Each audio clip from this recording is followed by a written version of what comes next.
Hello guys, welcome back to your YouTube channel S K M study of way of success. मैं हूं आपका educator Shivam Mishra और बेटा यहाँ पे आज लेकर आए हैं क्लास 12th फिजिक्स का जो है मॉडल पेपर 2027 बोर्ड के लिए। आपको पता है सर जी, आखिरकार हम आपको क्यों लेके आएंगे? क्योंकि आपको पता होना चाहिए कि हमारे बोर्ड में पेपर किस प्रकार से आता है। क्योंकि जब आप 2027 का बोर्ड परीक्षा देने बैठेंगे तो वहां पे फर्स्ट टाइम देखेंगे तो सर परेशान हो जाएंगे। इसीलिए आप अगर पहले से ही किसी चीज की प्रैक्टिस किए रहेंगे तो आपको पता रहेगा और आपको एक फॉर्मेट समझ में आएगा कि हाँ सर, ऐसे हमारे पेपर आ रहे हैं, ऐसे बन रहे हैं। ठीक है ना? जो आपका पेपर बेटा रहता है वो 70 नंबर का रहता है। अगर आपने प्रिंसिपल से अच्छा संपर्क बनाया है तो 30 नंबर बेटा प्रैक्टिकल मिलता है। 30 में से 30 या फिर 29 नंबर आप आसानी से पा जाएंगे। कल मैंने आपको बायोलॉजी का पूरा सॉल्व पेपर करवाया था ना? एक बार बोलिए कमेंट करिए बेटा, करवाया था कि नहीं? यस सर, करवाया था। और आज हमारी ये फिजिक्स का है तो सुबह 6 बजे आपका आने वाला है 100 टॉप 100 बायोलॉजी के इंपॉर्टेंट क्वेश्चन सुबह में 6 बजे। सो प्लीज यार आप लोग जरूर ज्वाइन करिएगा। साथ ही साथ इसका जो सर पीडीएफ मिलेगा, पीडीएफ इसलिए मैं दे दूंगा ताकि आप प्रैक्टिस कर लीजिएगा।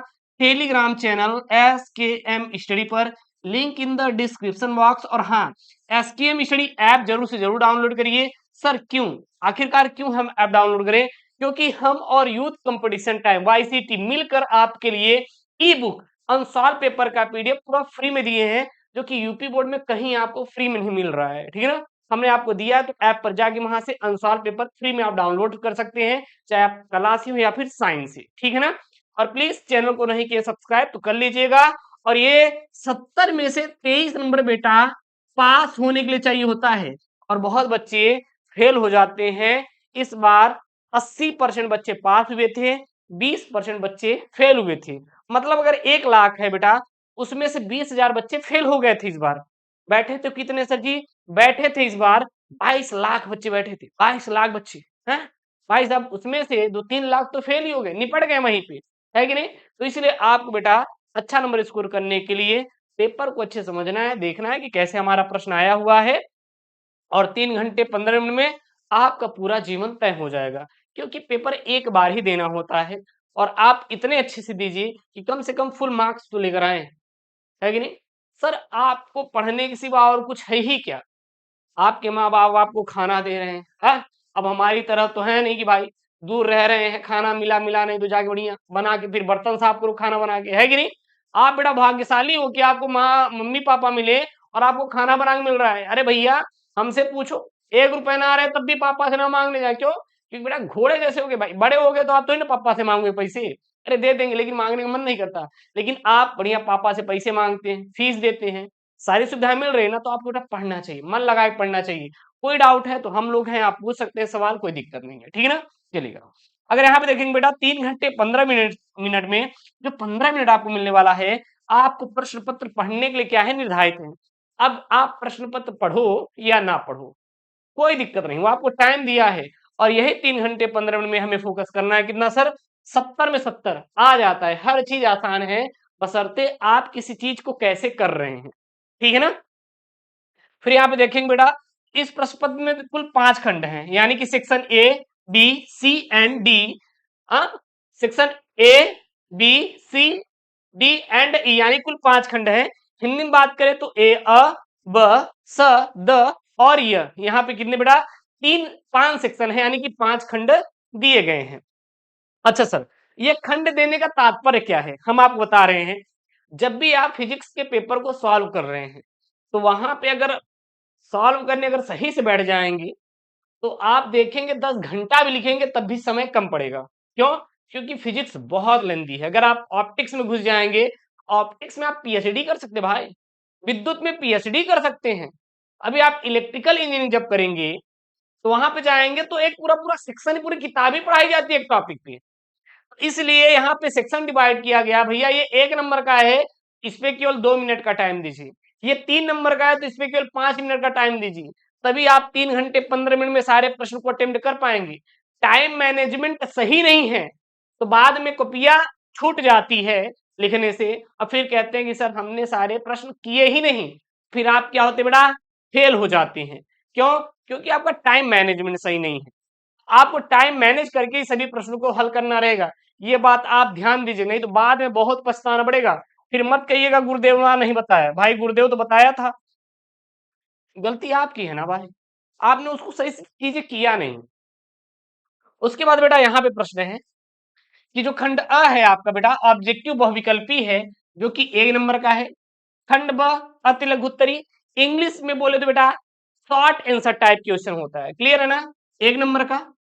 खंड स लघु उत्तरी टाइप 1 प्रकार का है, जो कि 2 नंबर का है बेटा।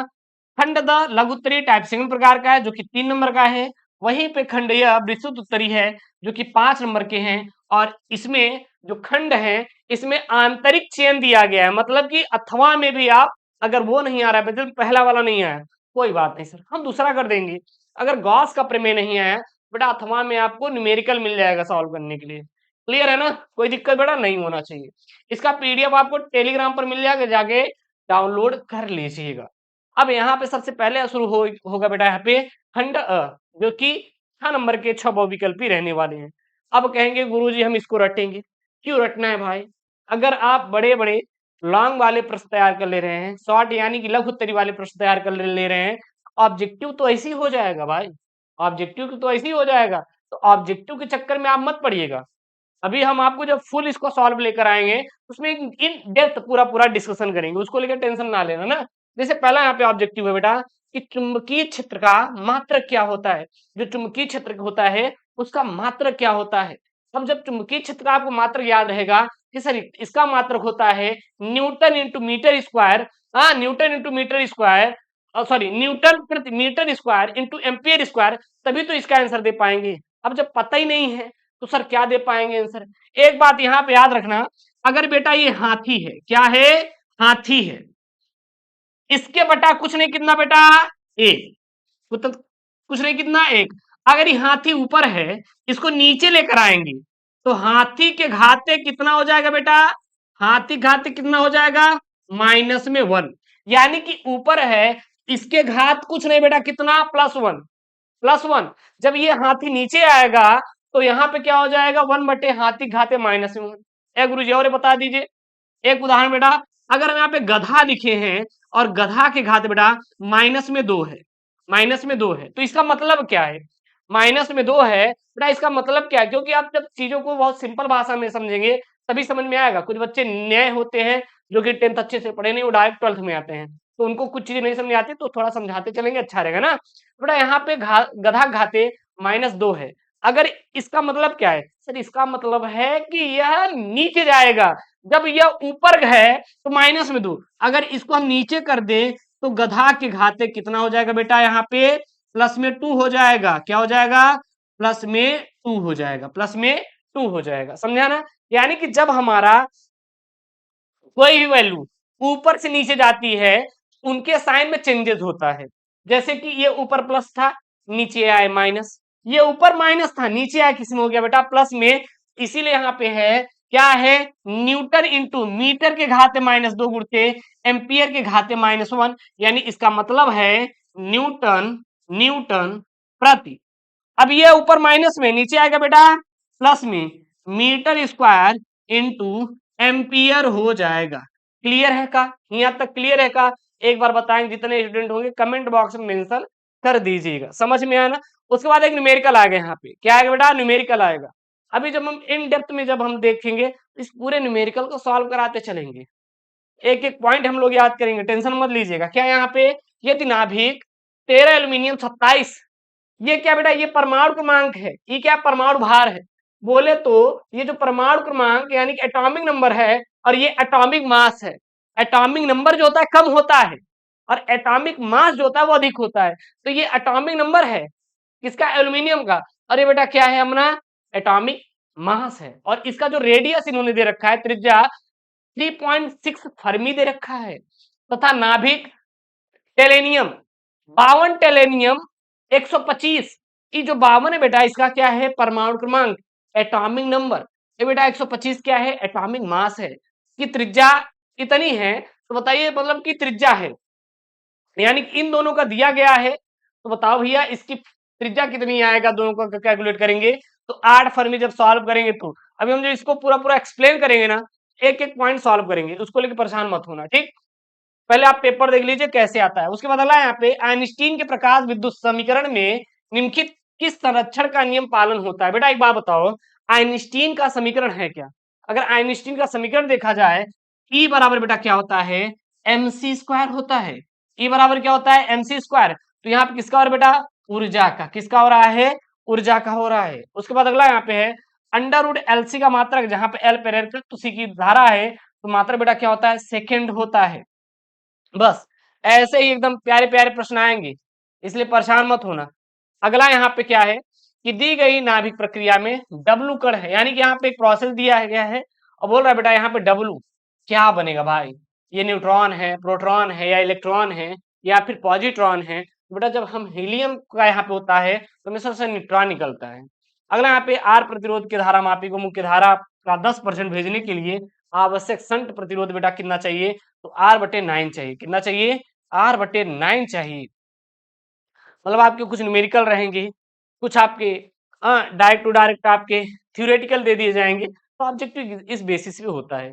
उसके बाद यहाँ पे आपके छोटे छोटे प्रश्न मिलेंगे। खंड ब है क्या? यहाँ पे विशिष्ट आवेश से आप क्या समझते हैं? एक नंबर का है क्या होता है? तो बेटा किसी आवेशित कण पर उपस्थित आवेश तथा उनके द्रव्यमान का जो अनुपात होता है, उस आवेश की आवेशित कण का विद्युत विशिष्ट आवेश होता है।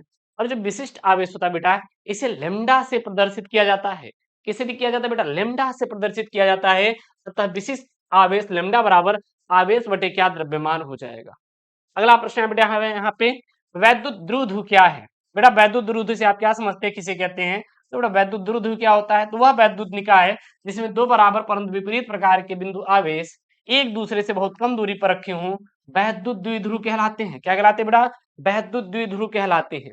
अगला प्रश्न है यहाँ पे वैद्युत फ्लक्स की परिभाषा तथा मात्रक लिखिए, अथवा वैद्युत फ्लक्स का क्या आशय है और इसका मात्रक लिखिए। मतलब देख सकते हैं कितना इंपॉर्टेंट है, रिपीटेड है, तैयार कर लेना। तो वैद्युत क्षेत्र में स्थित किसी क्षेत्रफल से अभिलंब दिशा में गुजरने वाली विद्युत बल रेखाओं की संख्या विद्युत फ्लक्स कहलाता है। इसका मात्रक न्यूटन इंटू मीटर स्क्वायर प्रति कूलम अथवा वोल्ट प्रति मीटर होता है। वोल्ट इंटू मीटर होता है। उसके बाद अगला प्रश्न बेटा यहाँ पे घ वाला देखिए क्या है यहाँ पे, क्या बोल रहा है भाई? सिंपल ही है कि दो बिंदु आवेशों के मध्य लगने वाले आकर्षण अथवा प्रतिकर्षण बल के लिए कूलम का नियम वेक्टर स्वरूप में बेटा आपको लिखना है। तो सबसे पहले देखेंगे कि दो बिंदु आवेशों के मध्य विद्युत बल क्या होता है? F बराबर 1/4 पाई एप्सिलॉन 0 इंटू K अपान Q1 Q2 अपान R स्क्वायर और R कैप। तो इसको अगर वेक्टर जैसे लिखा जाएगा बेटा, यहाँ पे जैसे ही वेक्टर लगाएंगे यहाँ पे R कैप तुरंत लग जाएगा। अगर यहाँ पे वेक्टर हटा दिए बेटा ये R कैप तुरंत गायब हो जाएगा।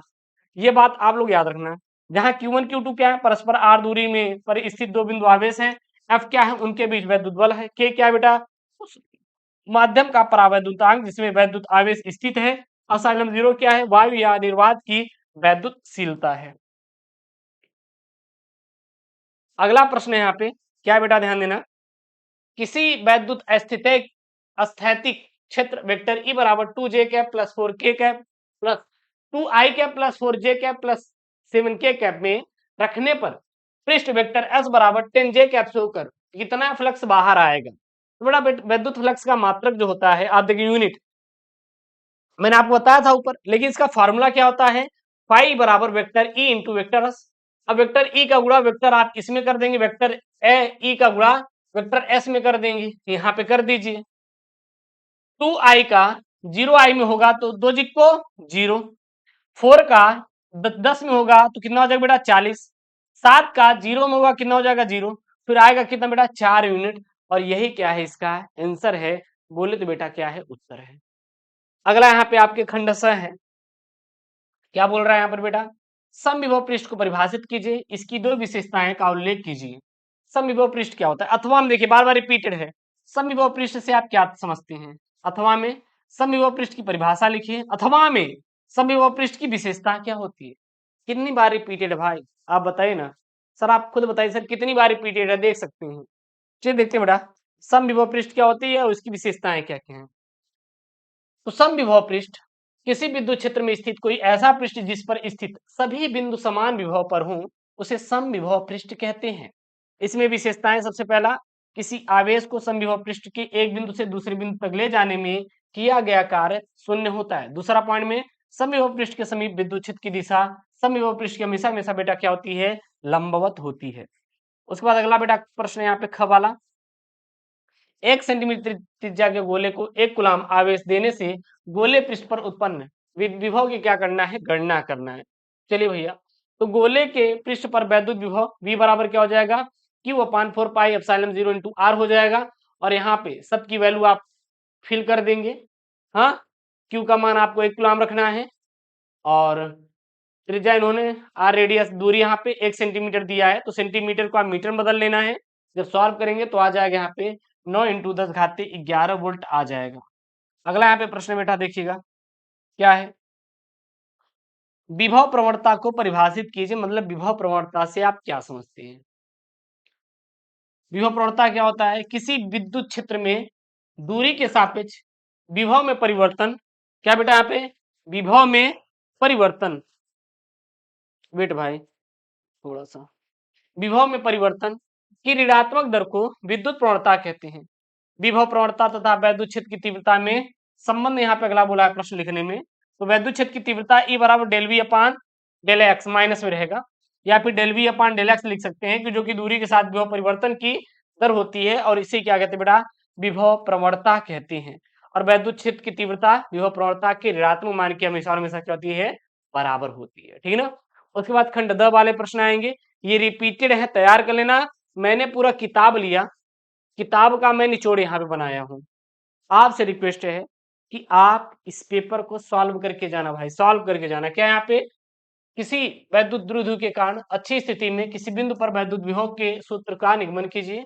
ये नहीं आ रहा था तो अथवा हम ये कर सकते हैं कि विद्युत क्षेत्र द्विध्रुव से क्या तात्पर्य है, वैद्युत द्विध्रुव की अच्छी स्थिति में किसी बिंदु या वैद्युत द्विध्रुव द्वारा वैद्युत विभव का सूत्र स्थापित कीजिए।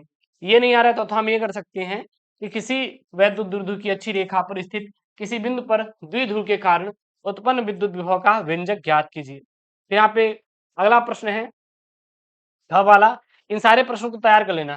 वैद्युत द्विध्रुव के कारण अच्छी स्थिति में किसी बिंदु पर वैद्युत विभव के सूत्र का निगमन कीजिए अथवा सिद्ध कीजिए कि अच्छी स्थिति में किसी बिंदु पर वैद्युत द्विध्रुव के कारण विद्युत विभव क्या होता है, शून्य होता है। ये सारे प्रश्न तैयार करना, पूरी किताब का निचोड़ है यहाँ पे। अगला प्रश्न बेटा यहाँ पे, बायो सेवर्ट का नियम क्या है, इसकी सहायता से वामावर्ती धारावाही लूप की अक्ष पर चुंबकीय क्षेत्र की तीव्रता का सूत्र और दिशा प्राप्त कीजिए। घ वाला है, प्रकाश वैद्युत प्रभाव के प्रयोग में उत्सर्जित फोटो इलेक्ट्रॉन की अधिकतम ऊर्जा E1 तथा आपतित प्रकाश की आवृत्ति V के बीच ग्राफ आपको प्रदर्शित करना है। पहला यहाँ पे है पहली आवृत्ति ज्ञात करना, दूसरा है कार्यफलन फाई का मान इलेक्ट्रॉन वोल्ट में ज्ञात करना, और अगला है प्लांक नियतांक H की आपको वैल्यू ज्ञात करना। ठीक है ना। अगला यहाँ पे अंगा वाला प्रश्न है, ये सारे प्रश्न बेटा आप लोग तैयार कर लेना ना। अगला देखिएगा, न्यूमेरिकल मैंने लिया है, इसमें क्या है यहाँ पे कि अन्योन प्रेरण गुणांक की परिभाषा दीजिए। यदि किसी प्राथमिक कुंडली में धारा T बराबर 10 sin 100 पाई टी एम्पियर प्रवाहित होने पर इसके समीप स्थित द्वितीय कुंडली में अधिकतम प्रेरित विद्युत बल 5 वोल्ट है, तब इन कुंडलियों के मध्य अन्योन प्रेरण गुणांक का आपको बेटा मान ज्ञात करना है। फिर 5 का क्या यहाँ पे, एक अवतल दर्पण द्वारा किसी वस्तु का 4 गुना बड़ा वास्तविक प्रतिबिंब बनता है। वस्तु के दर्पण को 3 सेंटीमीटर की दूरी ले जाने पर उसका आवर्धन 3 गुना हो जाता है, तो दर्पण की वक्रता त्रिज्या को ज्ञात करना रहेगा। फिर ख वाला यहाँ पे प्रश्न बेटा क्या है कि चित्रानुसार दो लंबे समांतर तारों को ए व बी में क्रमशः 10 एम्पियर तथा 20 एम्पियर की धाराएं प्रवाहित की जा रही हैं। इन दोनों तारों को ठीक बीच में 15 सेंटीमीटर लंबे तार सी जिसमें 5 एम्पियर की धारा प्रवाहित हो जाए, तब तार पर कितना बल कार्य करेगा।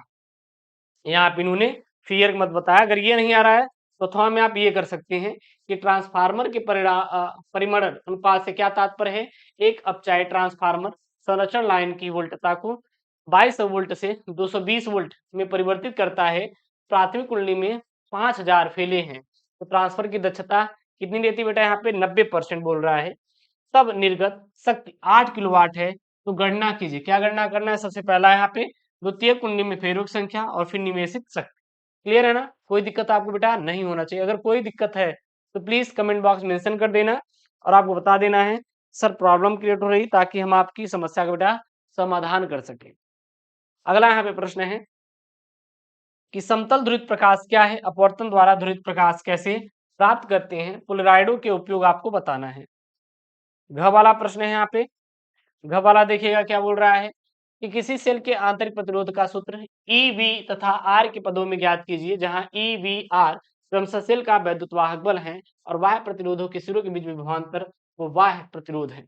अंगा वाला प्रश्न है चलकुंडी गैल्वेनोमीटर की धारा सुग्राहिता से आप क्या समझते हैं। एक गैल्वेनोमीटर का प्रतिरोध 50 ओम है। पूर्ण स्क्यूल विक्षेप के लिए धारा का मान 0.05 एम्पियर है। इसे 5 एम्पियर के पास एमीटर बदलने के लिए कितनी लंबाई की तार आवश्यकता होगी। तार का परिच्छेद क्षेत्रफल इन्होंने इतना दिया है और तार के पदार्थ का विशिष्ट प्रतिरोध इतना इन्होंने यहाँ पे दिया हुआ है।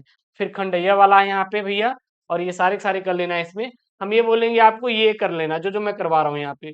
पहला ये कर लेना, पीएन संधि डायोड के अग्र अभिनत विन्यास की क्रिया समझाइए और अग्र वोल्टेज तथा अग्र धारा के बीच ग्राफ बनाकर आपको वोल्टेज दिखाना है। ये नहीं आ रहा तो हम ये कर सकते हैं, पीएन संधि डायोड के उत्क्रम अभिनत विन्यास की क्रिया समझाइए, उत्क्रम वोल्टेज तथा उत्क्रम धारा के बीच ग्राफ बनाकर भंजक वोल्टता आपको ज्ञात करना है। सातवां प्रश्न है बोर के क्वांटम सिद्धांत की सहायता से यह दिखाइए कि nवीं कक्षा में परिक्रमण करते हुए किसी इलेक्ट्रॉन का की कक्षा की परिधि n लैम्डा के बराबर है, तो लैम्डा इलेक्ट्रॉन की डी ब्रागली तरंगदैर्ध्य है और हाइड्रोजन परमाणु में n बराबर 1 तथा n बराबर 3 ऊर्जा स्तरों के बीच उत्सर्जन और अवशोषण वर्ण क्रम रेखाओं को प्रदर्शित करना है। अच्छा ये नहीं आ रहा तो हम ये कर सकते हैं, यहाँ पे बंधन ऊर्जा से आप क्या समझते हैं। 8O16 यानी कि ऑक्सीजन है, परमाणु द्रव्यमान इतना इन्होंने दिया है 16 mu और इसकी प्रति न्यूक्लियन बंधन ऊर्जा आपको ज्ञात करना है। इन्होंने दे रखा है इसका द्रव्यमान इतना है, प्रोटॉन का द्रव्यमान ये, न्यूट्रॉन का द्रव्यमान ये इन्होंने दे रखा है। फिर आठवां वाला यहाँ पे बेटा प्रश्न है, क्या यहाँ पे है कि प्रकाश की व्यतिकरण और विवर्तन में विभेद कीजिए।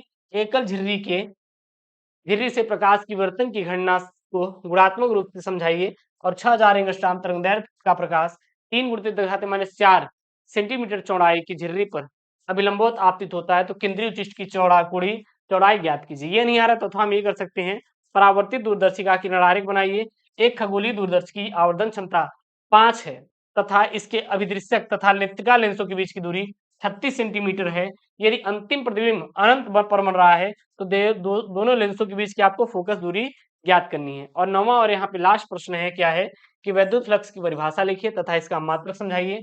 गाउस के नियम की सहायता से एक समान आवेशित पतले गोली खोल के बाहर वैद्युत क्षेत्र की तीव्रता का सूत्र आपको स्थापित करना रहेगा और ये आपको वैल्यू यहाँ पे बोर्ड एग्जाम में दिया रहेगा, तो इसको लेके आपको परेशान नहीं होना है। ये वैल्यू आपको बेटा दिया रहेगा बोर्ड एग्जाम में। क्लियर है। तो ये रहा आपका बेटा क्लास 12 फिजिक्स का मॉडल पेपर बोर्ड एग्जाम 2027 के लिए। तो जितने भी स्टूडेंट हैं प्लीज आप इस मॉडल पेपर को तैयार कर लीजिएगा। इसका जो पीडीएफ बेटा टेलीग्राम चैनल SKM स्टडी मिल जाएगा, link in the description box. मिलते हैं नेक्स्ट वीडियो में दोस्तों। थैंक यू, जय हिंद, take care, bye bye, love you all.